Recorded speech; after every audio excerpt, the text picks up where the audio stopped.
আসসালামু আলাইকুম। ধর্ম যার যার, রাষ্ট্রসভার বিএনপির ভারপ্রাপ্ত চেয়ারম্যান তারেক রহমান বলেছেন।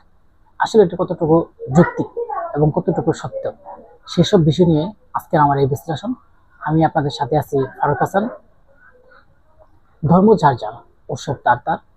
বিএনপির ভারপ্রাপ্ত চেয়ারম্যান তিনি যে কথাটা বলেছেন সেটা একদমই সত্য কথা। কারণ আপনারা কেননা এই কথাটা আমি কেন বিশ্লেষণ করতে চাচ্ছি, অনেকে এ ধরনের প্রশ্ন করে যে এটা কি আসলে ঠিক কিনা। ধরেন, ধর্ম ধর্মটা আমাদের বাংলাদেশে হিন্দু, বৌদ্ধ, খ্রিস্টান, মুসলমান এবং কয়েকটা, আমরা 4-5টা এখানে ধর্ম আছে যারা আমাদের বাংলাদেশে বাস করে এবং আমাদের বাংলাদেশে তারা বাস করে। কিন্তু তার পরিচয় কি? তিনি বাংলাদেশে বাস করেন। আমার পরিচয়, আমরা যারা মুসলিম, আমরাও আমরাও চাই আমরাও বলতে পারি যে আমরা বাংলাদেশে বসবাস করি। বাংলাদেশ আমার দেশ এবং বাংলাদেশের নাগরিকত্ব, এবং তারাও বাংলাদেশের নাগরিকত্ব। এখন তার যে ধর্ম তিনি পালন করবেন, আমার যে ধর্ম আমি পালন করব। কিন্তু প্রশ্ন হচ্ছে এই যে তার যে একটা ঘোষণা যে ধর্ম যার যার, রাষ্ট্র তার তার, তিনি কিন্তু সত্যির কথাই বানিয়ে দিয়ে গেছেন। বিগত সরকার যে সাবেক প্রধানমন্ত্রী শেখ হাসিনা, তিনি কি বলেছিলেন ধর্ম বিষয়ে? এই হিন্দু মুসলিম নিয়ে তারা একটা কথা বলেছিলেন যে ধর্ম যার যার, উৎসব সবার। আসলে কি সেটার সাথে কোনো যৌক্তিকতা আছে কিনা? কেন নাই। আপনার ধর্ম যার যার, উৎসব কি সবার হতে পারে? ধরেন আমার মুসলমানের ধর্ম, হিন্দুরা কি আসবে? হিন্দুর ধর্ম কি মুসলমানে যাবে? যাবে না। এবং হিন্দুর ধর্ম আমরা যাব না, এবং হিন্দুরাও আমাদের ধর্ম আসবে না। তাহলে উৎসব সবার কেমনে হবে?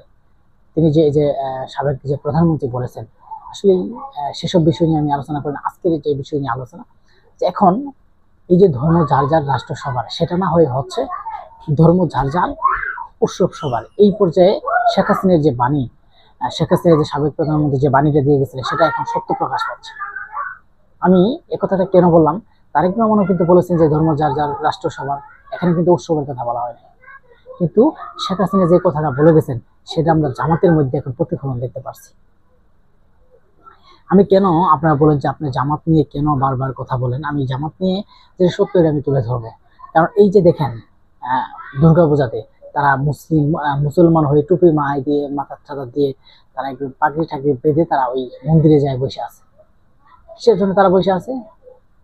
তারা মুসলিম রাষ্ট্র করবে, মুসলিম দেশের মধ্যে দেশটাকে মুসলিম আইনের আওতায় আনবে। কিন্তু মুসলিম আওতায় আনবে, মুসলিম তাদের কাছ থেকে ভালো কিছু শিখবে, তাহলে সেখানে কেন তারা? আমার প্রশ্ন হচ্ছে সেখানে কেন তারা? কারণ আপনি যাই নাই, আমি যাই নাই, অনেক মানুষ জানে, মুসলমানরা কেউ ওখানে যায় না। আপনি দেখেন, হিন্দুরা হিন্দু করে কারো নিয়ে আসতে পারবেন? পারবেন না। তাহলে আমরা মুসলমান হয়ে তারা ওখানে কেন যাবো? কিন্তু আমরা দেখতে পাচ্ছি এই যে যে শেখ হাসিনার মনোভাবটা, এটা কিন্তু জামাতের মধ্যে মোটামুটি আসতে চলেছে। তারা সেখানে গেছে তাদের ক্ষমতার লোভে।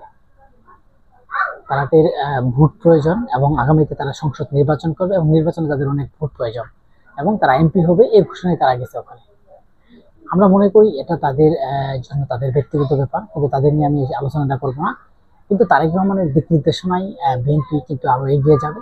এবং তারেক রহমান যদি দেশে আসার পরে এই যে তারেক রহমানের যে একটা স্লোগান, যে ধর্ম যার যার, রাষ্ট্র সবার, এটাই কিন্তু বাংলাদেশের একটা উন্নয়নের দিকে এগিয়ে যাওয়ার যাত্রা বলে আমরা মনে করি যে বাংলাদেশ আরো উন্নয়নের দিকে এগিয়ে যাবে, এবং তারেক রহমানের নেতৃত্বে পেয়ে আগামী দেশ সুন্দর এবং সুশৃঙ্খল ভাবে গঠিত হবে। এটাই কিন্তু আমাদের বাংলাদেশের মানুষের আশা এবং আকাঙ্ক্ষা। এবং বিএনপির ভারপ্রাপ্ত চেয়ারম্যান তারেক রহমান অলরেডি দেশে আসবেন বলে প্রস্তুত নিচ্ছে, এবং তিনি কিন্তু একটা ঘোষণা দিবেন যে কিছুদিনের মধ্যে বিএনপির ভারপ্রাপ্ত চেয়ারম্যান তারেক রহমান দেশে চলে আসবেন।